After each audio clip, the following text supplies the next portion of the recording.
sa ating stage area, and I know we'll be having a few Q&A, and I will be hosting the short Q&A session that we'll be having with our friends from the media. But really, sa totoo lang, let me introduce myself first. I am Kaki Tadora, and I am a proud 18! At sa totoo lang, nararamdaman ko na this entire film is a love story for everyone in this room. Grabe po ang suporta nating lahat para sa journey ng SB19. Kaya palakpakan po ninyo ang inyong mga sarili. Kayo po na ating mga sponsors, ating mga kasama sa Onesie, ang ating mga nakita na director, sina Direk Lorraine, sina Bene, and everyone really part of this entire journey. Wow, truly, totoo yung sinabi talaga ni Pablo na blood, sweat, and tears na binigay ng SB19 so that they can produce beautiful work, beautifully captured by the amazing Jed Regala and the team. Congratulations once again. Let's give them another round of applause.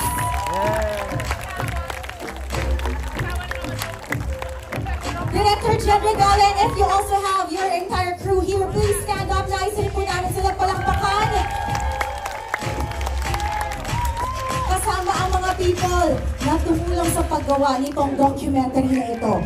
What a roller coaster ride that was. Really, the highs and lows and everything in between.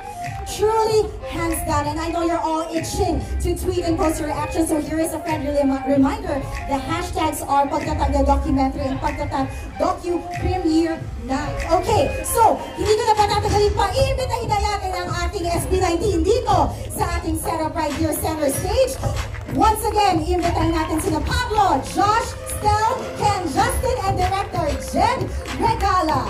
And as they're making their way down here, we'd like to thank, of course, Onesie Entertainment, First Light, Direct Jed Regala once again, T6 and Black Star Entertainment, and of course our sponsors and media partners, TM, Acer, McDonald's, and Pure Gold, okay? And so, I know yung mga friends natin from the media are over here, they're ready with your questions. I'm sure kanina nagsusulat na kayo, marami tayong naramdaman, marami tayong nalaman for the first time. Building sa pansol moment. That was beautiful. And also yung pagiging vulnerable ng ating mga beloved SB19 members because there's something with these guys na parang you really want to see what are they gonna do after this, because yung I Want You parang it's a breakaway performance na from their genre, di ba? Yes. So, and then so to Bea, like uy, parang okay to i-follow, parang what do you think, gawa tayong docu, sundan lang natin, and then let's see what happens. And then yun nga, thankfully they really invested in, because this is out of nowhere. I believe this is the first na music docu na parang ganitong level. And yes. for P-pop, I mean, it's not something that, and I really believe na SB19 is P-pop for Absolutely. So I'm very proud to be on this area with them. Grabe, Direct Jed. Also, this is your first...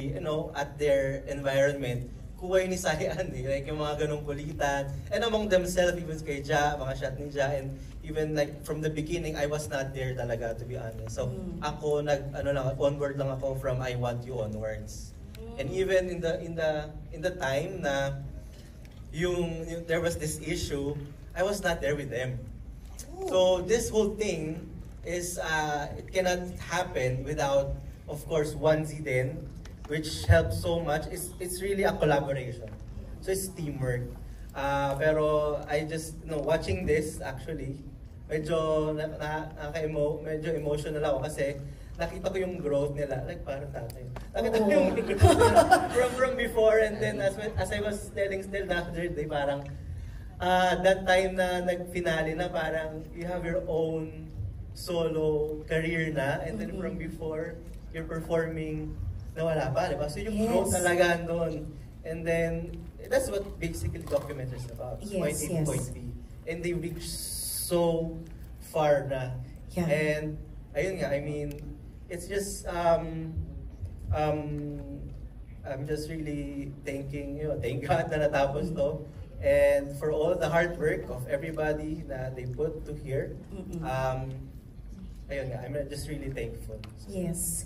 Grabe. And I just wanna say also congratulations again, Direk Jed and everyone. Kasi, alam nyo, tama po yung sinabi nyo, you can't help but get emotional because kapag masaya sila, nararamdaman mo yung pagod, nararamdaman mo yung anxiety na pinapakita on screen, nararamdaman mo rin yung worries, nararamdaman namin as an audience. So, lalong-lalo na at the end of their journey, on that era, talagang naramdaman rin namin yung saya at yung naging worth it, yung pagod.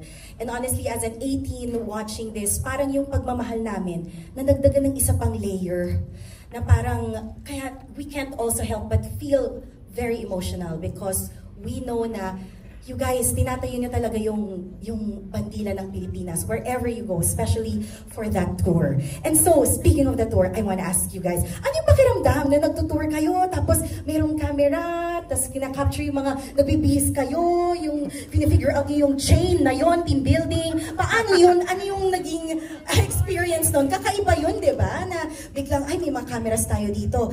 And you really have no choice to just show and be honest and be real. Siguro po, the difference kasi po, usually ginagawa rin po namin yan, pero sa vlog. So we are aware na merong ganyan, we need to interact. Pero siguro po with the team ni Direk Jed, medyo, actually lahat po kami na kakaiba na minsan, meron palang nag-video na hindi namin alam. So, actually, ni-request din po namin talaga yon nung napag-decidean nga po na, okay, may susunod sa inyo, gagawa tayong documentary. Gusto po sana namin yung hindi harap-harapan kinukunan kami. Kasi po, yun nga, hindi kami magiging parang authentic. Pag yes. Alam namin na, alam niyo po yung magiging conscious kayo pag merong camera. So, correct. Kaya natutuwa po kami na dun sa some moments na yon, yung ibang moments na kunan, talagang hindi namin alam, may camera pala, nakatago sila sa gilid, ganyan po, and sumusunod lang talaga sila. So, ayun po, very thankful din kami na ganun yung kinalabasan. Yes. Thank you, Justin. Meron din ba sa inyong nakakita ng moment doon na nagulat kayo? Na, ay, nasama pala yun? Or meron din bang moment na medyo naging challenging for you guys to share? Na napanood nyo dito sa documentary ninyo? I feel like lahat po, parang hindi nagugulat kami kasi parang, hindi namin maaalala yun ng ganun ka-detailed. Alam mo yun? Kasi ang dami nangyari from pagta-tag tour.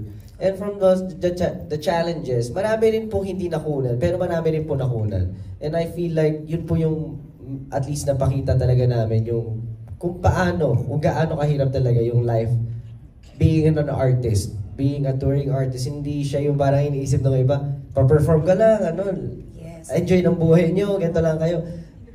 It's not like that. Ganito po siya kahirap and mas marami pa yung struggles mentally and physically na hindi na ipakita. Pero at least po, nakita nila at least yung kung ano yung most of the struggles na meron kami. Siguro po, hindi po siya totally na videoan doon. Pero siguro dahil then love na love ako ng team ko na binibigyan nila ako ng privacy pagdating doon sa ganung bagay. Every time po na nagkakaroon ng very stressful moments, nagkakaroon po ako ng panic attack. Tapos, nanginginig po yung buong katawan ko, tapos nasusuka ako. Tapos hindi po ako makakapag-isip na maayos, parang very, napahapyawan po siya doon. Correct, we so Pero, obsessed. ayun po habang nasa stage ka, parang hindi naman po pwede basta-basta itigil mo lahat. So, you have to continue despite everything that you've been feeling or experiencing inside. Pero yun po, yun yung isa sa mga mga struggle during the tour. Yes. That was also very refreshing to see, honestly. Kasi most of us probably will think na SB19 na kayo. Of course, kinakabahan pa ba kayo? Nag-worry pa ba kayo? But actually, you do get anxious before a show. You do feel panic attacks. Nanginginig pa rin yung kamay ninyo. That was very refreshing also, especially for fellow artists to see na it's normal, it happens. You just have to go on. I feel like yung pinakamahirap po doon yung parang faking it na confident ka. Yun. Kasi manghirap po parang punta ka sa ibang bansa, feeling namin. Siyempre talagang kailangan may impression kami na i-leave sa kanila or sa kahit saang lugar na talagang maaalala nila kami. And napakahirap po nun na fini-fake namin kahit sobrang mamamatay na kami sa anxiousness and kaba bago kami mag-perform. Also, nagulat rin talaga ako na nakita si Pablo nagpa-plansya ng damit. Diba? Hindi talaga naman in-expect. Akala naman yung, because you're touring, may team na yan, hindi na kayo nag-i-empake ng sarili ng gamit.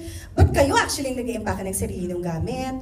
At grabe. And very nice also to see na with the struggle that you deal with, everything feels lifted kapag magkakasama na kayo. And you kept on mentioning the scouts, na may miss niyo yung kasama niyo sila, and also kapag may audience na or may 18 na, nag-iiba na yung energy ninyo. That was so evident on screen. Grabe.